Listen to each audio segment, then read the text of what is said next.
Hi guys, welcome back to my channel and I am sorry मैं पिछले 3-4 महीने से वीडियो अपलोड नहीं कर पाया था बिकॉज बहुत सारे असाइनमेंट्स थे, बहुत सारा वर्कलोड था और मैं यूके में अडेप्ट होने का ट्राई कर रहा था। एंड इस इंटरवल में मैंने बहुत सारे असाइनमेंट्स किए हैं and I thought maybe I should share some tips with you कि जब आप इंडिया से यहाँ पे आते हो एंड यू गेट असाइनमेंट्स तो आपको क्या एक्सपेक्ट करना चाहिए। So let's get straight into the video.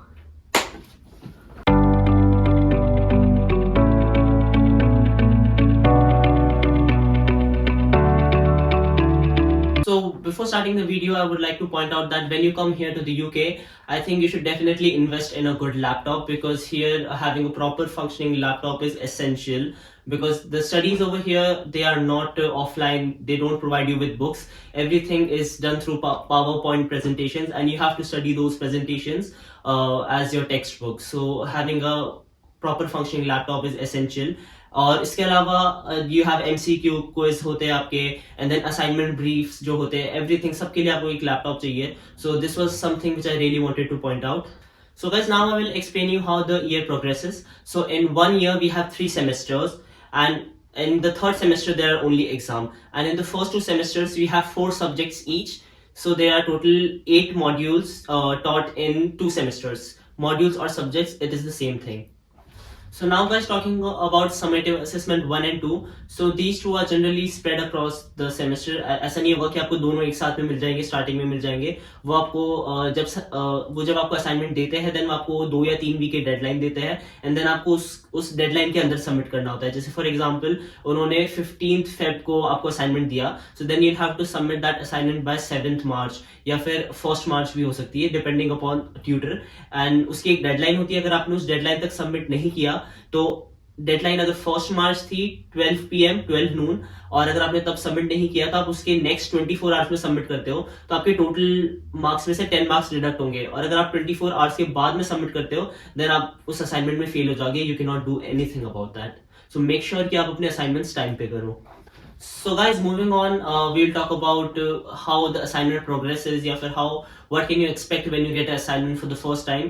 So now when I talk about this, then this will be very specific to the course which you are studying. So for me, I'm studying business and management. So this assignment is related to management and international business. So guys, now we'll talk specifically of how the assignments are.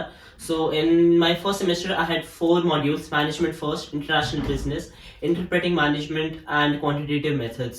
So these were the 4 subjects, and I'll specifically talk about international business.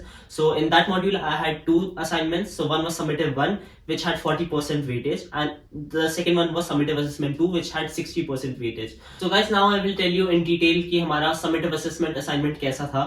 So in our summative assessment 1, we were given a country जिसके बारे में हमको जिसको evaluate करना था। So my country was Bolivia. So Bolivia is a country in South America and उसके बारे में हमें क्वेश्चंस दे रखे थे जिसको हमें आंसर करना था उस प्रेजेंटेशन में कि summarize the recent economic and social challenges which Bolivia went through. And then उसके बाद में हमको बोलिविया की इकोनॉमिक कंडीशन एक दूसरी कंट्री जैसे मेरे केस में इंडिया थी तो हमें बोलिवियन इकोनॉमी और इंडियन इकोनॉमी को कंपेयर करना था।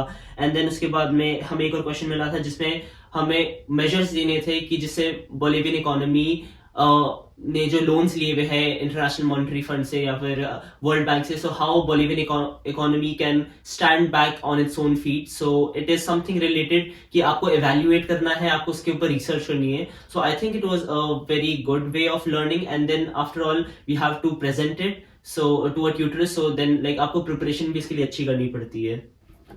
एंड देन वंस जब आपकी रिसर्च कंप्लीट हो जाती है देन आपको ये पूरा जो आपने सारी रिसर्च करी आपको इसको एक ट्यूटर को प्रेजेंट करना होता है। So I think it is very good practice because in business terms like when we grow up will be managers of corporate companies and then हमें आफ्टर ऑल आइडियाज पिच करने होते हैं। So they prepare us from the very beginning कि how we have to present ourselves.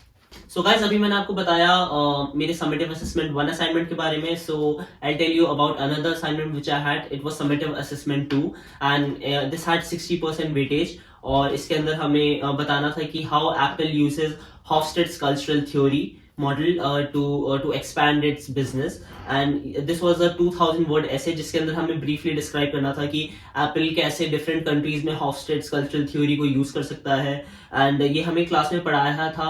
So it is just कि when you come here, अगर आप lectures अच्छे से attend करते हो और आप like lecture slides भी देखते हो, आप seminars attend करते हो, सो एक बार अगर आपको कंसेप्ट क्लियर होता है, सो इनिशियली आपको डिफिकल्ट लगता है ये लिखना, क्योंकि जब आप लिखना टाइप करना स्टार्ट करते हो देन यू थिंक कि हमें 2000 वर्ड्स लिखने हैं, and it is actually difficult.